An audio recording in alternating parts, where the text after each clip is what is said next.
Rangkan Gatawan by Indra Ramadhani. Jalan Bang Bunny.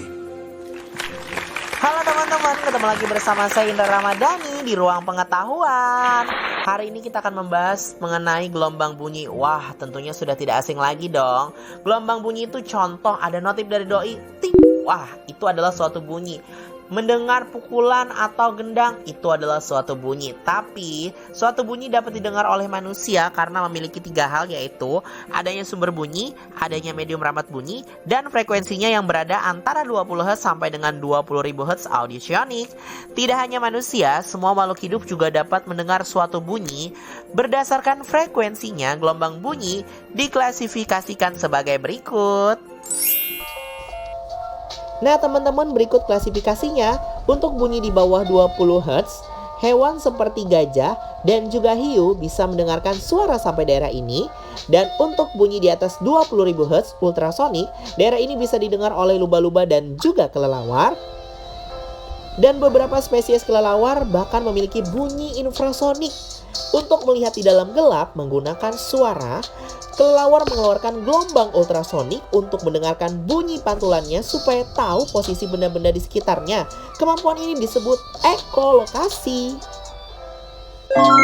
Dan kemudian kemampuan ini diadaptasi oleh manusia melalui teknologi sonar untuk mendeteksi kapal-kapal yang ada di laut. Selain nada, biasanya kalau kita nyetel musik atau mendengarkan video dari YouTube, kadang kita mengatur volume besar atau kecilnya atau juga mengecilkan suara. Tapi ingat, jangan sampai suaranya tidak terdengar.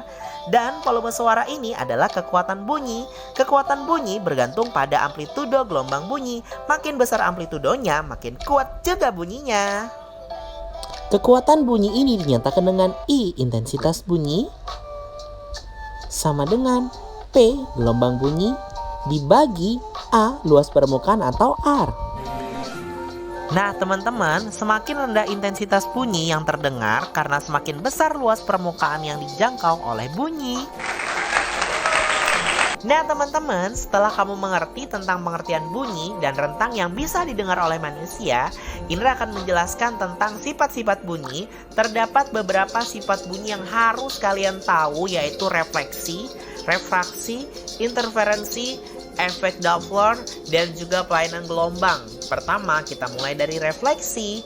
Nah, di refleksi ini adalah pembahasan pertama. Karena bunyi adalah salah satu gelombang, maka sifat gelombang berupa refleksi juga terjadi pada bunyi. Jadi, suatu bunyi bakalan terpantulkan ketika melewati suatu bidang. Yang kedua, ada refraksi. Sifat gelombang berupa refraksi juga terjadi pada bunyi. Jadi kalau ada bunyi yang melewati 2 medium yang berbeda, misal udara dan air, maka bunyi bakalan dibiaskan atau dibelokkan. Berikutnya, interferensi.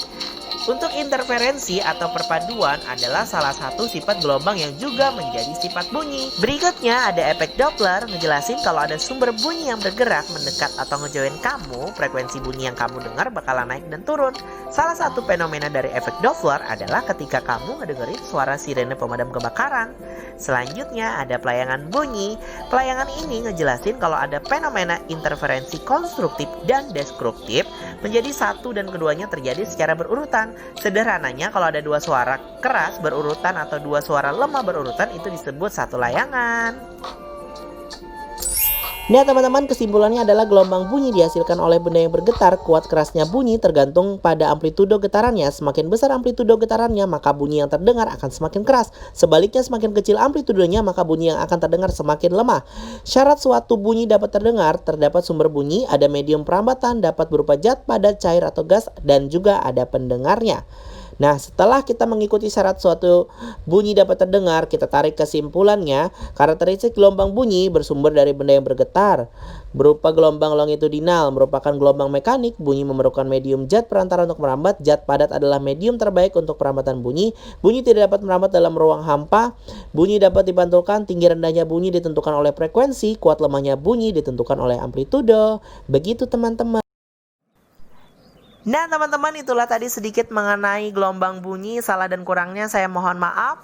Tapi sebelum saya pamit, salah satu contoh bunyi yang nyata itu adalah kalian mendengarkan suara saya. Jika kalian mendengar suara saya, artinya kalian sudah mendengarkan bunyi. Dan terima kasih. Wassalamualaikum warahmatullahi wabarakatuh. Sampai jumpa dan selamat bertemu di lain waktu dan kesempatan.